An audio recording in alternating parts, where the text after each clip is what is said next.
know how to say it. The new normal. We'll just call it that. The new normal. Okay, so I'm going to now apply this to the play The Doll's House. And so The Doll's House, the play title is the Doll's House. The world is in Norway, a typical middle class family, and I think it takes place in winter. The musical staff and the lines and the spaces and the clef is the details of the world. Is that it's middle class, probably upper middle class home that's in Norway during the 19th century. The husband is the breadwinner. What you could kind of look into, and this kind of goes along with the arrangement. So the next thing would be like find out more about what Norway is like. And what's the climate, what's the culture, what's going on at that time politically, maybe, how do they dress, what do houses look like, all of those things that would be important for people who are putting together the production concept, which is the arrangement.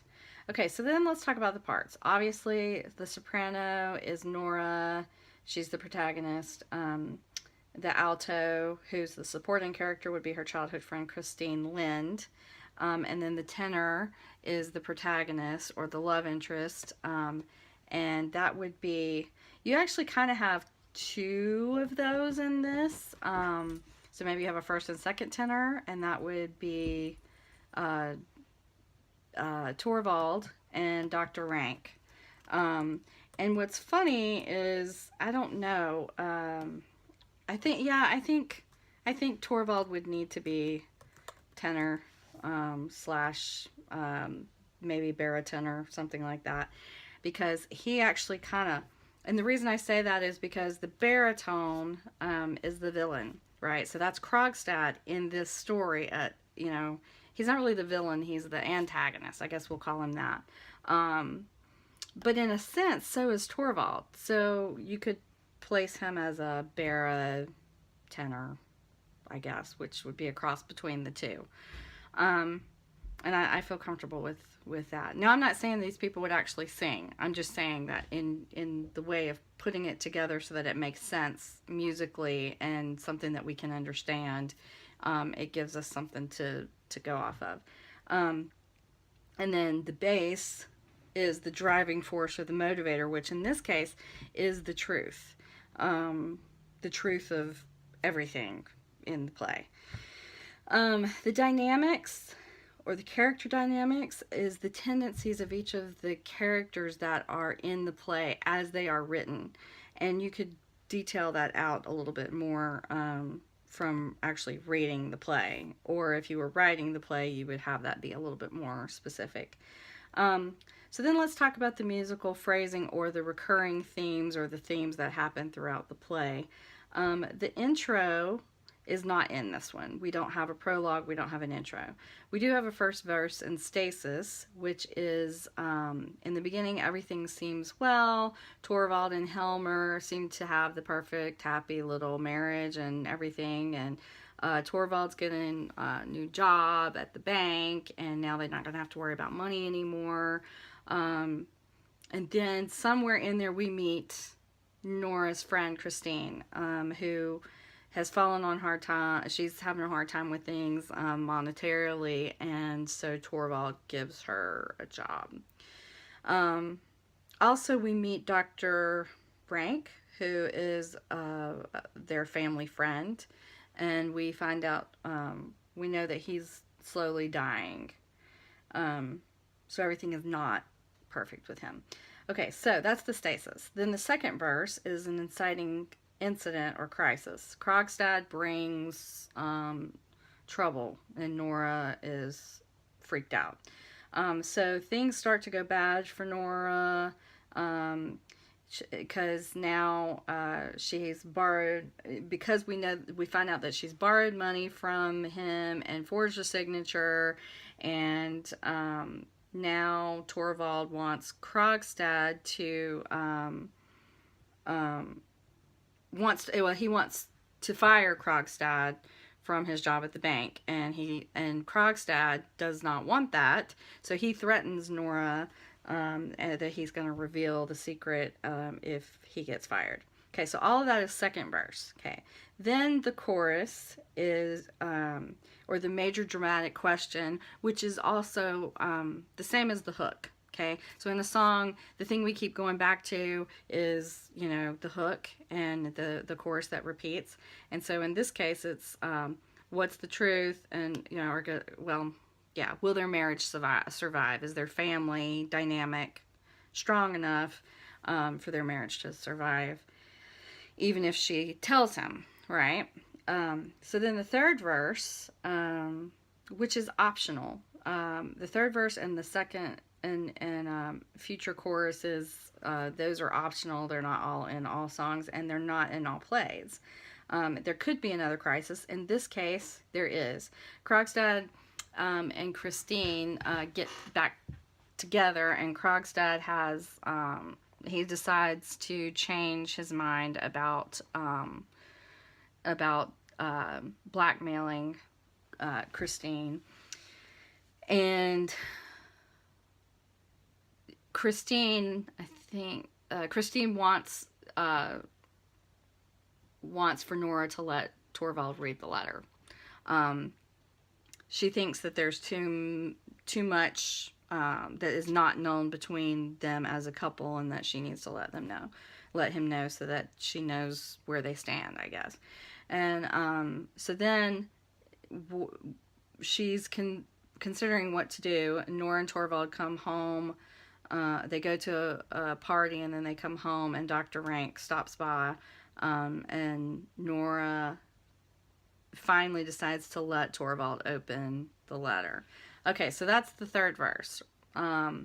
Then there's, again, if there was another chorus, the big question is, okay, she lets him open the letter, da-da, right? Will their marriage survive? There's the question again, right? Okay, then the bridge. This is a turning point, okay? So the bridge is Krogstad and Christine get together. Krogstad has a change of heart about the blackmail. Oh, heck. I think I messed this up.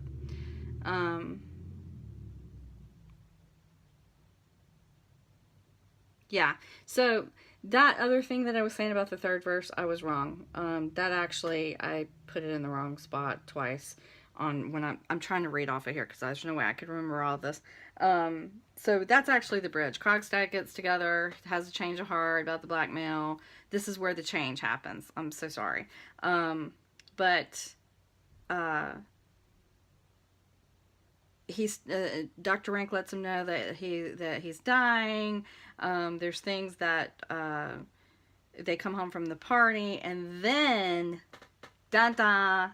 climax. That's when Nora allows Torvald to open the letter. Okay, so that's the key change. That's where everything changes, and it's a climax, right? Of the story. Final chorus, again, will their marriage survive, right? And so then the new normal, I'm not going to even try to say that word again, is Torvald flips out. Nora decides to end their marriage. Torvald and it's because Torvald finds out about the secret, he flips out and says horrible things to her, and she starts to realize that this is not what she thought it was. So Krogstad is overjoyed at being this is the other thing that's going on. Okay, I probably should put this first. Krogstad's happy because he's with Christine. He sends the letter saying that he's not going to blackmail them anymore. Torvald forgives Nora. Okay, like he had, I don't know. That's interesting to me. And then, but Nora finds that she can't really excuse the fact that he didn't feel the same way about her sacrifice. He didn't love her in the same way that she loved him, I guess. And so she realizes that they're strangers and that they never really had a real marriage because she has been his little doll this whole time and not his wife. And so, in the conclusion, which is all kind of part of this this new normal, we also see, which is the final bit. And I guess you could kind of put, you know how sometimes at the end of a song there's like the little I don't know, like it just kind of slows down completely. And then plays a little bit at the end that lets you know what's going on. So Torvald's alone in his room. He seems to have like kind of a last minute revelation that maybe he really had things as really good. And the last thing we hear though is Nora slams the door and leaves. And it leaves you with a question, which sometimes songs do this. They leave you with a question. Is this, is this really forever? Who knows? Either way, they have finally woken up to this emptiness in their lives, and that's the end, right? So I like this this way of analyzing the play. It helps us to because we're so familiar with song structure, we see it all the time, we hear it all the time on the radio. It's easy for us to plug in these parts and see what their places are in it. And I think that it's easy to teach someone else about it. You could just like literally write out the format and just fill in the blanks.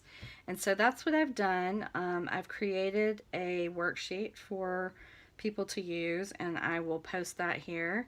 And so yeah, this method, I am calling it the musical score method of play analysis, I think is what, yeah, the musical score method of play analysis.